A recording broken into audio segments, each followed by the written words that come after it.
de por qué son importantes los modelos atómicos. Existen diversos videos y material sobre la historia de las teorías atómicas, ¿no? Y que nos hablan desde Leucipo y Demócrito, desde Aristóteles, Tales de Mileto. Sin embargo, lo más rescatable son las ideas de Leucipo y Demócrito, que empezaron a hablar acerca del concepto de átomo. Y después, eh, digamos que fueron olvidadas las ideas de Leucipo y Demócrito aproximadamente por 2000 años. Y después de esto, surge nuevamente la química como una ciencia debido a diversos descubrimientos como por ejemplo algunos elementos, también las teorías y la ley de la conservación de la materia de Lavoisier, entre otros. Entonces, una vez esto, una vez que nace la química con los postulados de Lavoisier, eh, John Dalton es el científico que retoma las ideas de Leucipo y Demócrito y empieza a hablar de átomos. Entonces, John Dalton es el padre de la teoría atómica moderna y él mencionaba algunos postulados. Él decía que todos los elementos están formados por partículas extremadamente pequeñas e indivisibles llamados átomos, y que los átomos de un mismo elemento tienen la misma masa y las mismas propiedades. Por ejemplo, en la imagen podemos observar átomos de hidrógeno, átomos de oxígeno y átomos de bromo. Por ejemplo, en este sentido, Dalton imaginaba que el átomo únicamente era una partícula indivisible y era así, como una esfera. Es lo que él decía. Sin embargo, sabemos que la palabra átomo pues significa indivisible, él lo creía también.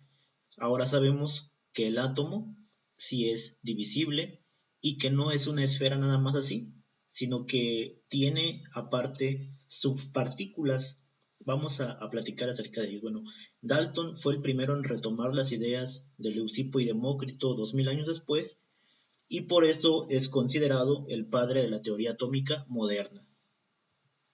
Bueno, después de Thomson surge la teoría atómica, perdón, después de Dalton surge la teoría atómica de Thomson.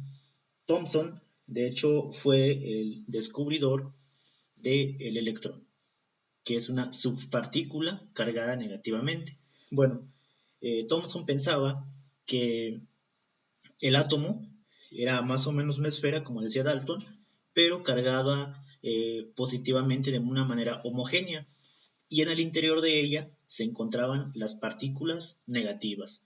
Aquí con Thomson aún no se descubría el núcleo atómico. Vamos a continuar.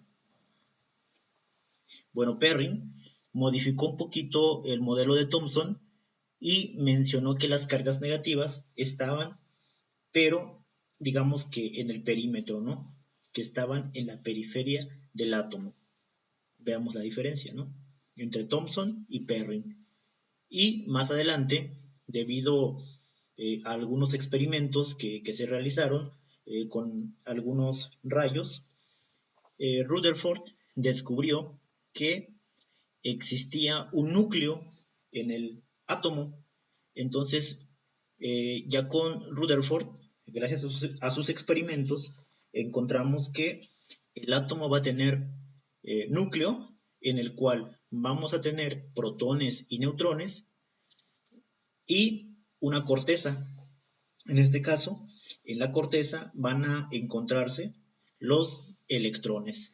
Y si nosotros imaginamos a un átomo del tamaño de una cancha de fútbol, vamos a imaginarnos que una canica, un balín, es el núcleo atómico y la corteza abarcaría desde las porterías aproximadamente. Entonces nos damos cuenta que el átomo, digamos que tiene un tamaño de núcleo pequeño y todo lo demás es prácticamente la energía que está fluyendo, ¿no? Los electrones. Eso es lo que decía Rutherford.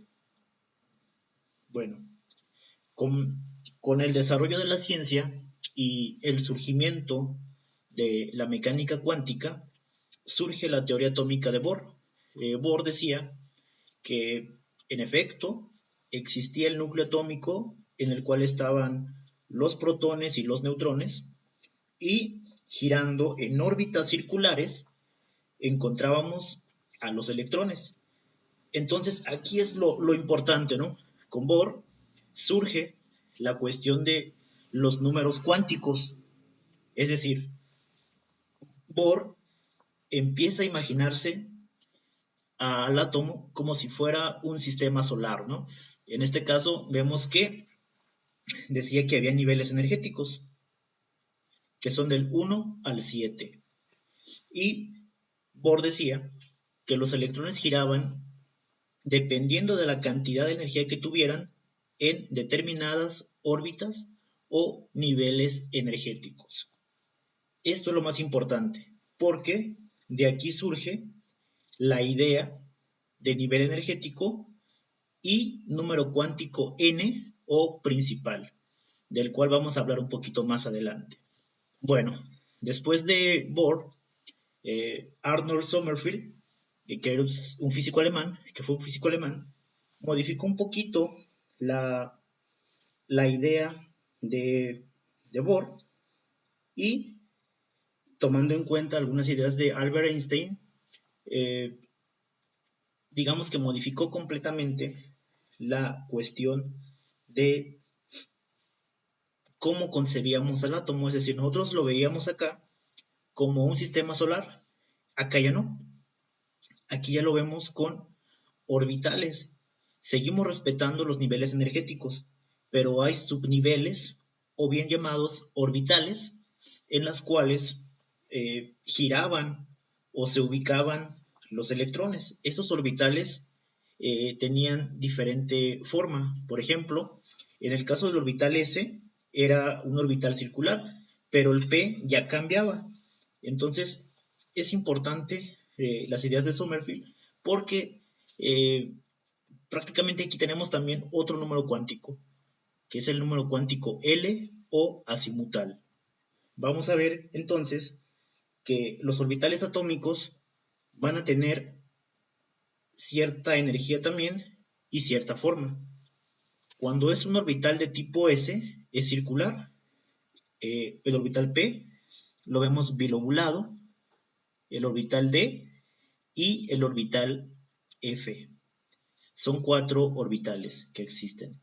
Entonces, al orbital S le van a caber 2 electrones, al orbital P le van a caber 6 electrones, al orbital D le van a caber 10 electrones y al orbital F 14 electrones. Bueno, entonces aquí surge también el número cuántico L o azimutal. Cuando un electrón esté girando en un orbital S, el valor de L va a ser 0.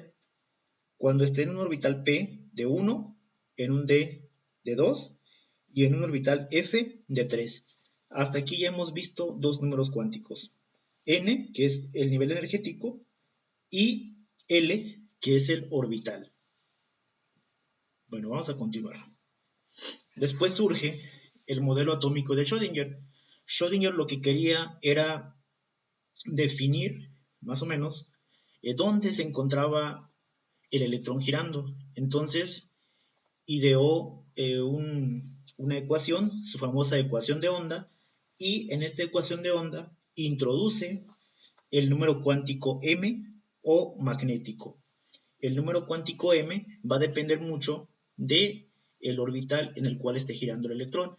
Y en ese sentido vamos a ver que los valores de m son desde menos L, pasando por 0, hasta más L. Y bueno, nos acercamos al modelo atómico actual con Dirac y Jordan. Dirac y Jordan continúan con el modelo de Sommerfeld con las ideas de Erwin Schrödinger, y también mencionan que el electrón sí va a estar girando en diversos orbitales, en un orbital definido más bien. Sin embargo, sabemos que existen suborbitales en los cuales pueden estar girando los electrones.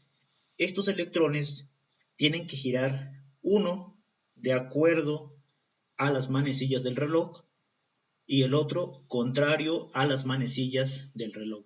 Es decir, introducen el número cuántico S o spin que nos va a indicar el giro del electrón. Entonces, ¿por qué es importante la teoría atómica?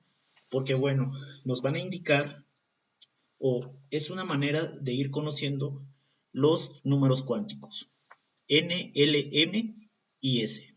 Tenemos aquí el modelo de Dirac y Jordan, que es el actual.